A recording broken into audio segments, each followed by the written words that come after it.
The Prince and the Peacock. Once, on a faraway island in the sunny South Seas, there lived a king who had only one son.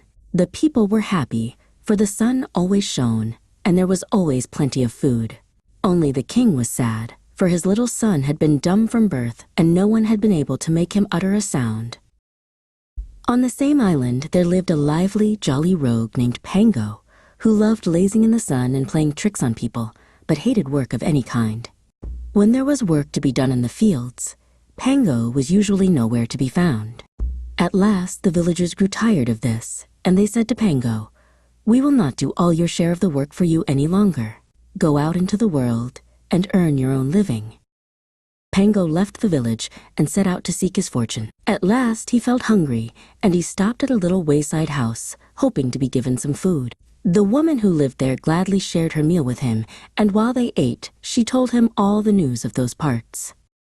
She told him about the king, who lived in a fine palace not far away, and the rich reward he had offered for anyone who could give his little son a voice. "He has offered a room full of food, a room full of gold, and a room full of fine clothes, but so far no one has claimed the reward," she told Pango. "What would you say if you talked to the king?" asked Pango. Pango decided to travel to the king's palace and try to find the prince a voice, so he set out once more, pondering the problem deeply.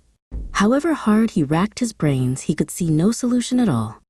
Soon he came across a little old man who seemed the oldest and frailest man Pango had ever seen, carrying a bundle almost as large as himself. Being a kindly soul at heart, Pango stopped and said, "Good day to you, father. That looks a heavy bundle. Let me carry it for you."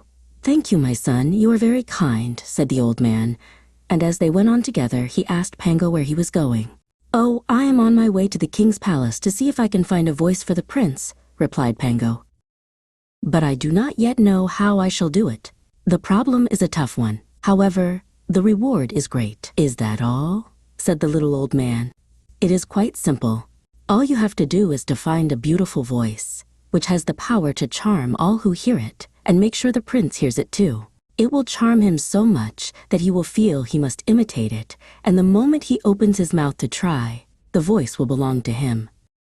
With that, the old man took his bundle from Pango and went on his way. Pango was delighted with his piece of good fortune, and as he went along, he met a pig. "Tell me, my friend, what would you say if you went to the palace to talk to the king?" he asked. "Grumph, grumph, grumph," replied the pig, and Pango shuddered. "That is not a fit voice for a prince," he said to himself. Next, he met a goat. "What would you say if you went to the palace to talk to the king?" he asked. "Bleh, bleh, bleh," replied the goat, and Pango thought, "That is not a fine enough voice for a prince." Farther along the road, he met a hen, so he stopped and said, "Tell me, little hen, if you went to the palace to talk to the king, what would you say?" "Cluck, cluck, cluck," replied the hen, and Pango shook his head sadly. "That is not nearly good enough for a prince," he thought. Pango was almost in despair when he saw an ugly, dull gray peacock sitting on a fence. "What would you say if you went to the palace to talk to the king?" he asked.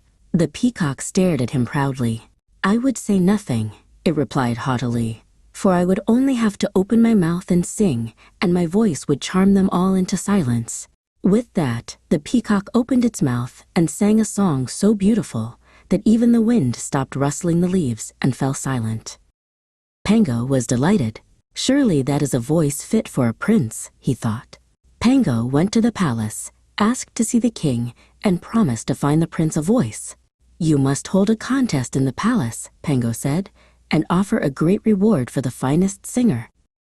When the day for the contest arrived, the king and queen and all the court were gathered to hear the singers.